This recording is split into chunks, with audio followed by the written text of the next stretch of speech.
हैं। और बहुत विचार करने के बाद मुझे समझ में आया कि भारतीय जनता पार्टी के अलावा विपक्ष में कोई ऐसे दल नहीं है जिसमें आप खुलकर अपने राष्ट्र और धर्म की बात कर सकें। यदि तेजस्वी जी से आप पूछेंगी, हम आपसे विनती करते हैं कि कभी मौका मिले तो उनसे पूछिए कि मनुवाद कहते किसको है, मनुवाद होता क्या है, क्या उन्होंने कभी मनुस्मृति पढ़ा है।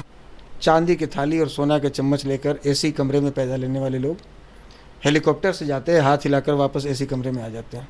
लेकिन तो हाथ हिला दो, बस वोट ले लो, और 4.5 साल तक वो मरते रहे, उनका हाल चलने भी नहीं जाओ। कांग्रेस उनको जननायक कह रहा है। हाँ, है नहीं जननायक, जननायक हैं। 4.5 साल तक जनता भूखे मर रही है या प्यासे मर रही है या क्या हो रहा है, कोई फर्क नहीं पड़ता। ऐसे जननायक होते हैं जिन्हें केवल वोट चाहिए उसमें है। लेकिन हम आपसे ये वादा करते रहे आज ही कि 2025 में 25 सीट से नीचे रहेगी आरजेडी। 25 सीट से नीचे रहेगी। 25 सीट से नीचे रहेगी आरजेडी। बिहार विधानसभा चुनाव से पहले बिहार की राजनीति में एक बड़ा बदलाव हुआ है। भारतीय जनता पार्टी में कल 3 बड़ी ज्वाइनिंग हुई। नागमणि कुशवाहा, आशुतोष कुमार और साथ साथ पूर्व आईपीएस रह चुके आनंद मिश्रा। हमारे साथ बिहार ब्राह्मण एकता मंच के अध्यक्ष इस वक्त मौजूद हैं, आशुतोष कुमार सर। पहले तो स्वागत है आपका। बहुत धन्यवाद। भारतीय जनता पार्टी ज्वाइन करने के पीछे की वजह क्या रही? देखिए, हम लोग जिस विचारधारा से प्रेरित होने वाले लोग हैं, जिसको आप राष्ट्रवादी विचारधारा कह सकते हैं, और वो कोई बनावटी या दिखाने वाली नहीं है, क्योंकि वो पहले ही साबित हो चुका है कि जो व्यक्ति 16 वर्ष 2 महीने की उम्र में राष्ट्र सेवा के लिए समर्पित हो गया और भारतीय सेना में चला गया और 8.5 वर्ष तक देश की सेवा देने के बाद समाज की सेवा में आया, तो ये जाहिर सी बात है कि मेरे भीतर राष्ट्रभक्ति को लेकर एक या राष्ट्र प्रेम को लेकर एक अलग ही जुनून है। और साथ ही साथ हम लोग सनातन के भी ध्वजवाहक हैं, और केवल ध्वजवाहक नहीं, मजबूत ध्वजवाहक हैं। आप देखते होंगे जनेऊधारी, शिखा रखने वाले लोग, तो तिलक लगाने वाले लोग, तो हम लोग सनातन और राष्ट्र दोनों के प्रति समर्पित रहने वाले लोग हैं। और बहुत विचार करने के बाद मुझे समझ में आया कि भारतीय जनता पार्टी के अलावा विपक्ष में कोई ऐसे दल नहीं है जिसमें आप खुलकर अपने राष्ट्र और धर्म की बात कर सकें। मैं ये नहीं कह रहा कि हम किसी दूसरे राष्ट्र का विरोध करें या किसी दूसरे धर्म का विरोध करें, लेकिन हम जिस राष्ट्र में रहते हैं, हम जिस देश में रहते हैं, उस देश की मिट्टी को अपना माँ समझना और जिस धर्म में हम पैदा लिए उसकी रक्षा करना, ये हमारा कर्तव्य है। और यदि उस पर कोई आघात होगा तो खुलकर हम प्रतिवार कर सकें। लेकिन विपक्ष कहता है कि भारतीय जनता पार्टी भाजपा मनुवादी और संविधान विरोधी पार्टी है, वो क्या देश का हित कर पाएगी? जो लोग मनुवाद का आरोप लगाते हैं या मनुवादी होने का आरोप लगाते हैं, उन्हें मनुवाद की परिभाषा ही नहीं पता है। जो लोग भी, जैसे आप राहुल गांधी जी की बात करें या तेजस्वी यादव की बात करें, यदि तेजस्वी जी से आप पूछेंगी, हम आपसे विनती करते हैं कि कभी मौका मिले तो उनसे पूछिए कि मनुवाद कहते किसको है, मनुवाद होता क्या है, क्या उन्होंने कभी मनुस्मृति पढ़ा है। यह देश मनुवाद से नहीं चल रहा है, यह देश भारत के संविधान से चल रहा है। बाबा साहब डॉक्टर भीमराव अम्बेडकर जी के लिखे संविधान से चल रहा है। उसी के तहत इस देश में राष्ट्रपति चुने जा रहे हैं, चीफ जस्टिस चुने जा रहे हैं, सांसद विधायक चुने जा रहे हैं, संसदीय कार्यप्रणाली हो रही है, तो सब संविधान से चल रहा है। और इनको पता नहीं उसमें मनुवाद कहाँ दिख जा रहा है, ये मुझे समझ में नहीं आ रहा।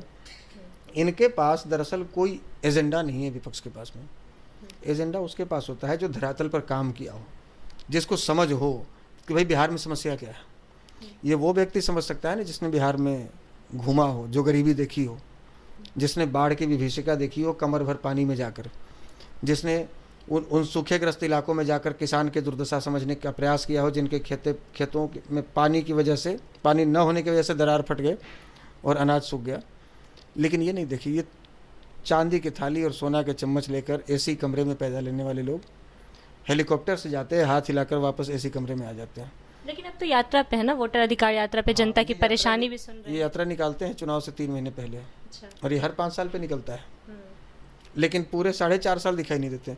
आप ये बताइए कि अभी जो यात्रा करने बिहार में जो दिल्ली से आए हैं राहुल गांधी जी, ये 4 महीने में 4 बार यात्रा पर आए हैं बिहार में, और पिछले 4.5 साल में कितनी बार आए हैं। ये बिहारियों को इतना बेवकूफ़ समझते हैं कि 4 महीने में 4 बार चले जाओ, हाथ हिला दो, बस वोट ले लो, और 4.5 साल तक वो मरते रहे, उनका हाल चलने भी नहीं जाओ। कांग्रेस उनको जननायक कह रहा है। हाँ, है नहीं जननायक, जननायक हैं। 4.5 साल तक जनता भूखे मर रही है या प्यासे मर रही है या क्या हो रहा है, कोई फर्क नहीं पड़ता। ऐसे जननायक होते हैं जिन्हें केवल वोट चाहिए। जन नायक मतलब जनता का नायक, जनता का हीरो, जो जनता के बीच का हो, जो जनता के दर्द को समझता हो। ये जननायक नहीं होते केवल वोट के समय रथ सजवा दिए, हाथ जोड़ लिए, जनता को गुमराह कह रहे हैं कि भैया ये तो तुम्हारा वोट का, तुम्हारा वोटर लिस्ट से नाम हटा दें। कौन व्यक्ति कहता है कि मेरा वोटर, जो इस देश का नागरिक है, वोट देने का उसको अधिकार है और वोटर लिस्ट से कोई उसका नाम हटा नहीं सकता। लेकिन जो बाहरी देश से घुसपैठिए की तरह आकर हमारे देश में यदि चाहेगा कि हम यहाँ वोट का अधिकार प्राप्त कर लें और यहाँ अपने हिसाब से हम वोट देकर सरकार बनाएं, भारतीय जनता पार्टी के शासनकाल में अब ये संभव नहीं है।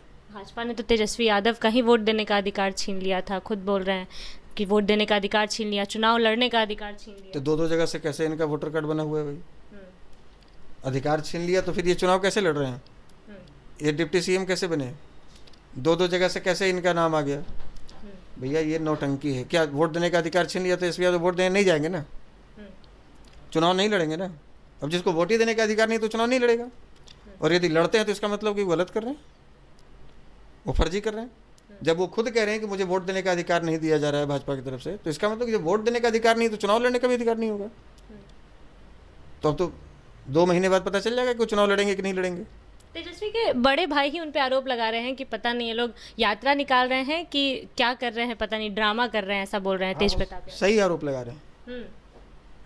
वो व्यक्ति जो व्यक्ति अपने भाई का नहीं हुआ वो बिहार का क्या होगा? जो भाई का नहीं हुआ बिहार का क्या होगा? 17 महीने में कितनी लाख नौकरी दी है युवाओं को। हाँ, नौकरी राघोपुर से ला के दिए हैं, नौकरी तो घर से ला के दिए हैं। अरे भैया, किसी की भी सरकार रहती और उनसे पहले जितनी वैकेंसियाँ निकली, जितने लोग सिपाही बने, दरोगा बने, शिक्षक बने, स्वास्थ्य विभाग में नौकरियाँ निकली या जो भी निकली, वो सब तेजस्वी जी दिए हैं। और 17 महीने से पहले कोई नौकरी नहीं लगी। ये डबल डेकर फ्लाईओवर जो पटना में दिख रहा है तेजस्वी का दिन है। ये जो मेट्रो अभी स्टार्ट हो रहा है तेजस्वी का दिन है। ये पटना में जो पूरे बिहार में जो सड़कों के जाल बिछ गई है तेजस्वी का दिन है।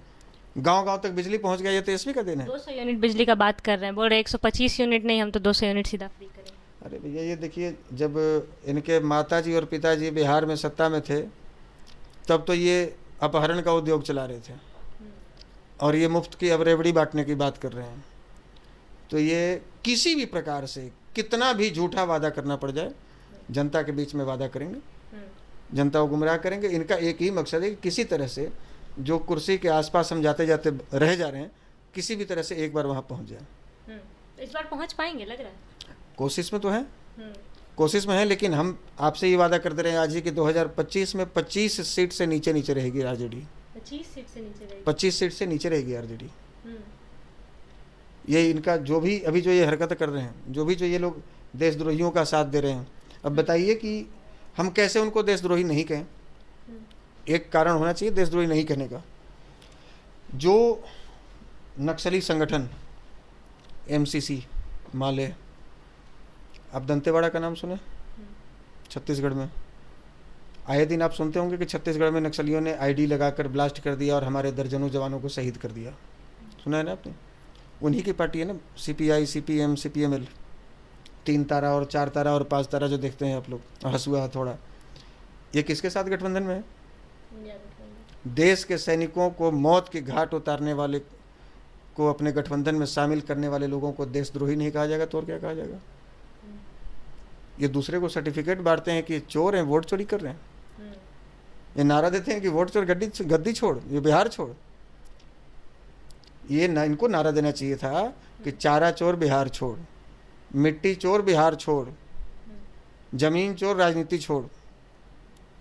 ये नारा इनको देना चाहिए था, लेकिन ये आज तक इनके मुंह से आपने नहीं सुना होगा कि चारा चोर गद्दी छोड़, जबकि ये सुप्रीम कोर्ट कह रहा है कि चारा चोर हैं लालू जी, और ये जिसके ऊपर वोट चोर होने का आरोप लगा रहे हैं उसके बारे में कोई प्रमाण नहीं है। तो बेतुकी बात है, इनके पास कोई मुद्दा नहीं है, कोई एजेंडा नहीं है, ये ऐसे ही बकवास करते रहते हैं जब चुनाव आता है। एक आखिरी सवाल रहेगा सर, आपकी ज्वाइनिंग के बाद आप पर आरोप लगाया गया है कि चोरों की पार्टी है भाजपा और चोर ही ज्वाइन कर रहे हैं भाजपा। ये आरोप लगाने वाले लोग कौन है? राजद की तरफ से आरोप लगाया गया। राजद वाले ये साबित कर देंगे कि वो साधु हैं अपने आप को। उनके जो सुप्रीमो हैं वो साधु हैं या चोर हैं, ये पूरी दुनिया जानती है। राजद सुप्रीमो किस नाम से जाने जाते हैं? एआई से जरा पूछिएगा। दलितों के नेता है कहे जाते हैं। चैट जीपीटी से पूछिए, नहीं बताएगा वो। चैट जीपीटी से पूछिए या ग्रोक जाता है ट्विटर पे, उससे पूछिए कि राजद सुप्रीमो को किस नाम से जाना जाता है, वो चारा चोर बताएगा। लेकिन भाजपा में किसी नेता का नाम लेकर पूछिएगा तो उसको राष्ट्र प्रेमी, राष्ट्र के लिए समर्पित नेता के रूप में बताएगा। तो चोर बोले जोर से वाली बात है। जो खुद चोर रहता है वो दूसरे को चोर कहता है। ये मैं ऑन कैमरा कह रहा हूँ, यदि 100 अत्याचार दलितों पर बिहार में हो रहे हैं तो 90 अत्याचार राजद के गुंडे उन पर करते हैं, और ये ऐसी कमरे में बैठकर अपने आप को दलितों का मसीहा बताते हैं। तो दलित समाज के लोग ये देख नहीं रहा है क्या? एक आखिरी सवाल रहेगा सर, लगातार राजद क्योंकि कहता है कि सबका वोट तो ले लेगा भारतीय जनता पार्टी, दलितों और मुसलमानों का वोट कैसे लेगा? उनके लिए ना कुछ किया है भाजपा ने, ना कभी करेगा। मुसलमान तो लालू यादव से सवाल उठा रहे हैं। 14% इनके हिसाब से आबादी यादवों की, और इन्हीं के हिसाब से 18% आबादी बिहार में मुसलमानों की। मुसलमान कहते हैं कि भैया जब 14% वाले वोट भी देते हैं राजद को और हम 18% वाले भी वोट देते हैं राजद को, तो फिर आपके विधायकों की संख्या इतनी, आपके सांसदों की संख्या इतनी यादवों की और मुसलमानों की इतनी कम क्यों? इसका मतलब तुम हमारा शोषण कर रहे हो, तुम हमें नरेंद्र मोदी और भाजपा का डर दिखाकर हमारा वोट ले रहे हो। एमवाई समीकरण की पार्टी है राजद। हाँ, वही करें ना कि नहीं, ये तो माई बाप समीकरण भी चलाते हैं, ये तो A to Z समीकरण भी चलाते हैं, कोई समीकरण छोड़े ही नहीं है। इधर कहते हैं कि माई बहन योजना लाएंगे और स्टेज पर माई बहन को ही नचा के गाना भी गाते हैं अश्लील, और उन्हीं के सामने राजद के ही बैनर तले जब इनका बंदी होता है तो स्कूटी से हमने देखा एक वीडियो, बड़ा शर्म लगा मुझे देख के कि एक शिक्षिका स्कूल जा रही थी और इनके गुंडे बंद कर रहे थे रोड। जब उन्होंने कहा कि वापस जाओ बंदी है, वो शालीनता से बिना कोई एक शब्द बोले वो महिला स्कूटी मोड़ी। पीछे से ये लोग ऐसे सीटी मार रहा है, ऐसे टिटकारी मार रहा है, जैसे लग रहा है कि मतलब गांव का लफुआ कैसे किसी। तो ये इनकी माई बहन योजना है और ये इसकी सच्चाई है।